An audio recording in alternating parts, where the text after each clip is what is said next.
নেদারল্যান্ডে furniture কিনতে গেলে ফার্নিচারগুলো কীভাবে আসে আপনাদেরকে দেখাই।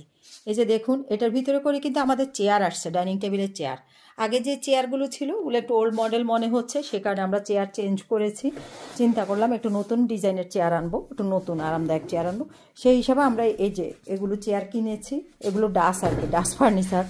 তো আমরা নতুন চেয়ার এনেছি। তো চেয়ারগুলো কীভাবে আসছে সেটা আপনাদেরকে দেখাই। চেয়ারগুলো এরকম কার্টুনে করে করে আসছে। এই যে একটা কার্টুন থেকে খুলেছি চেয়ার, এখন আরেকটা কার্টুন থেকে খুলতেছি। দেখুন,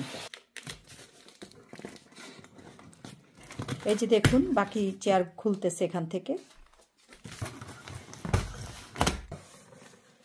জিনিসটা ভালো আনছি। এই যে দেখুন, মানে চেয়ারের টপটা কিভাবে আসছে এই যে আপনাদেরকে দেখালাম। এটা হচ্ছে চেয়ারের টপটা আসছে।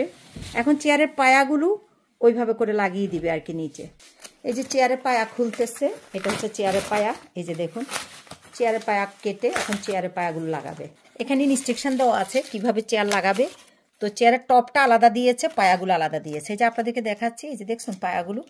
তো যাই হোক, এখন এই পায়াগুলো স্ক্রু দিয়ে লাগাবে। এই যে স্ক্রু, দেখি স্ক্রু কোথায়।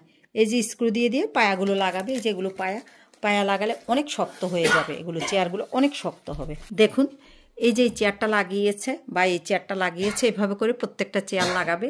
এই যে দেখালাম আপনাদেরকে, এই যে দেখছেন এভাবে করে এগুলো লাগানো হয়েছে। দেখলে বুঝবেন কি সুন্দর আরামদায়ক একটা চেয়ার। এগুলি আসলে ডাচ চেয়ার, ঠিক আছে। আর এতদিন থেকে আমরা যেগুলো ইউজ করতাম ওগুলো একটু বাঙালি কালচারের চেয়ার ছিল। পাশে এলাহি কাণ্ড কারখানা। আর এই যে উনি তো এটা দেখেন, উনি স্ক্রুগুলো লাগাচ্ছে, যেটা বললাম যে পায়াগুলো স্ক্রু দিয়ে লাগাতে হয়।